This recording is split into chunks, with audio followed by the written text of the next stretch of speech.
नमस्कार, बहुत स्वागत है आपका। पद्मिनी एकादशी 2023 मलमास की पद्मिनी एकादशी कब है, पूजन विधि और शुभ मुहूर्त क्या है, चलिए जानते हैं विस्तार से। फिर हम आपको बताएंगे कि पीपल के पेड़ में कैसे आप पूजा करें इस एकादशी तिथि पर। तो अधिक मास या फिर मलमास के शुक्ल पक्ष में पड़ने वाली एकादशी को कमला या पुरुषोत्तमी एकादशी कहते हैं। इसी एकादशी को पद्मिनी एकादशी के नाम से भी जाना जाता है।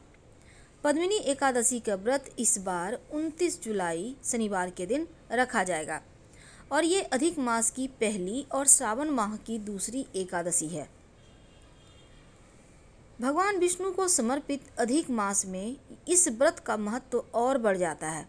इस दिन व्रत रखने से श्री हरि आपकी हर मनोकामना को पूर्ण करते हैं। पद्मिनी एकादशी 29 जुलाई यानी शनिवार को मनाई जाएगी। एकादशी तिथि का प्रारंभ 28 जुलाई शुक्रवार की दोपहर 2:51 पर होगा और इसका समापन 29 जुलाई शनिवार की दोपहर 1:05 पर होगा। पारण का समय 30 जुलाई रविवार की सुबह 5:41 से 8:24 के मध्य होगा। कैसे करेंगे पूजा, इसके पहले जानते हैं महत्व क्या है। माना जाता है पद्मिनी एकादशी भगवान विष्णु को अति प्रिय है, इसलिए इस व्रत का विधि पूर्वक पालन करने से विष्णु लोक को प्राप्ति होती है और तपस्वी धर्म का फल भी प्राप्त होता है। इस दिन व्रत कथा भी सुनने का विधान है, तो अगर आप व्रत रखते हैं तो कथा जरूर सुनिएगा।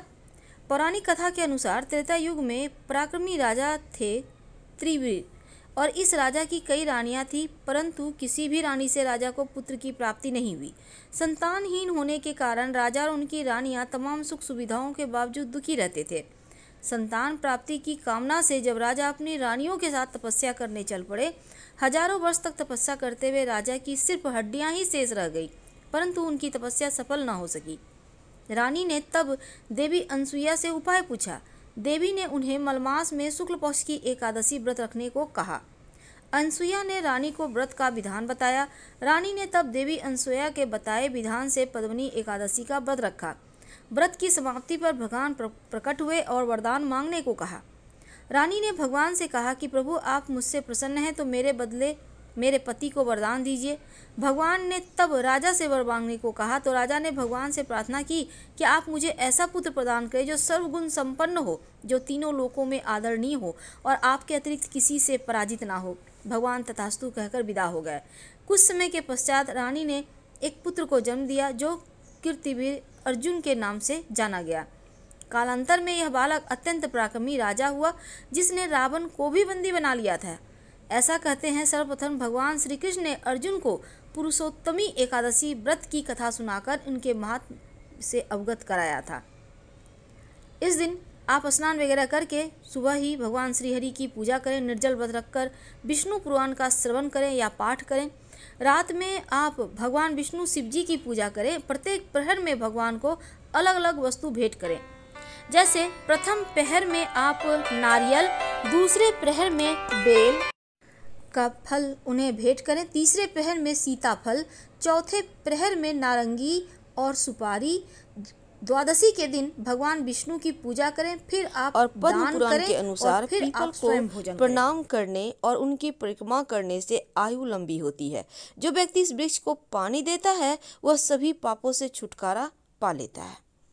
तो पीपल में पितरों का भी वास माना गया है, सब तीर्थों का भी निवास है, इसीलिए मुंडन आदि जो संस्कार है पीपल के पेड़ के नीचे करवाने का प्रचलन है।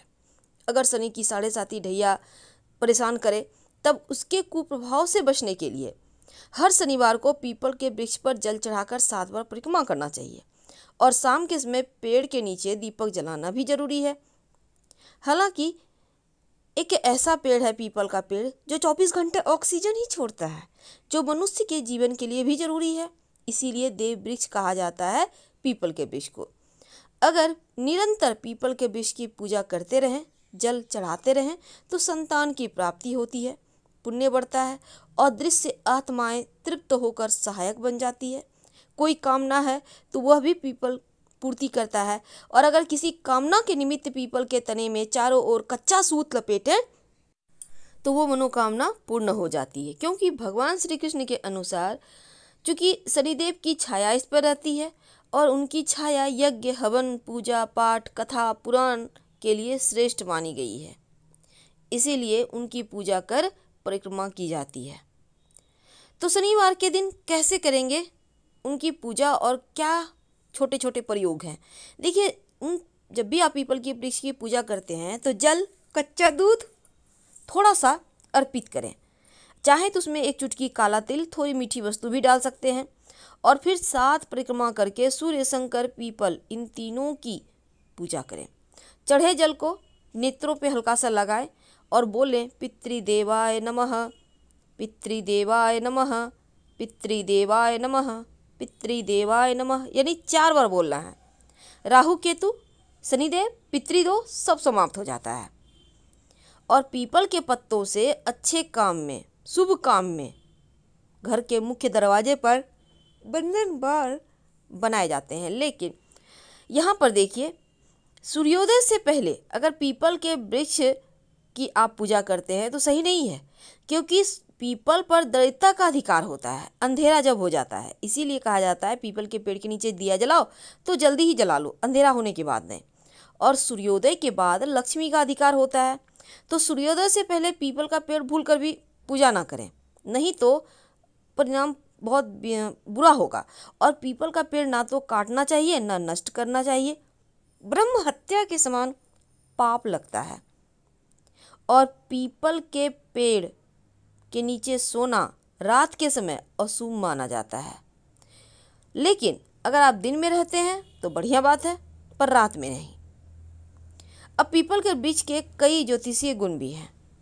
पीपल का वृक्ष का सीधा संबंध बृहस्पति से भी है, और बृहस्पति को सभी ग्रहों में सबसे अधिक लाभ देने वाला ग्रह माना गया है।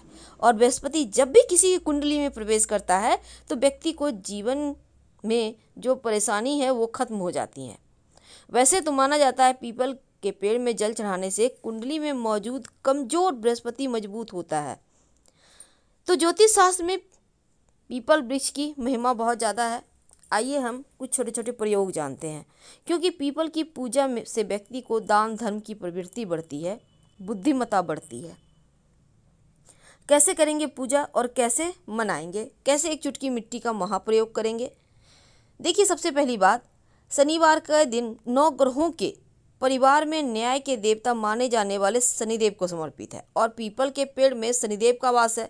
अब ब्रह्म पुराण में एक प्रसंग आता है, इसके 118वें अध्याय के अनुसार शनिदेव कहते हैं, मेरे दिन अर्थात शनिवार को जो मनुष्य नियमित रूप से पीपल के वृक्ष की स्पर्श करेगा उनके सब कार्य सिद्ध होंगे और मुझसे उनको कोई पीड़ा नहीं होगी।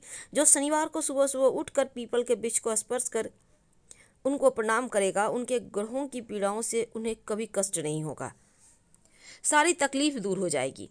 वैसे तो हनुमान जी को 11 पीपल के पत्ते लेकर हर पीपल के पत्ते को साफ कर लें अच्छे से, राम लिखिए सिंदूर और तेल या फिर घी मिक्स करके, आप उसके बाद ले जाकर हनुमान जी को माला बनाकर पहना दें, तो जीवन के बहुत सारे कष्ट समाप्त हो जाते हैं।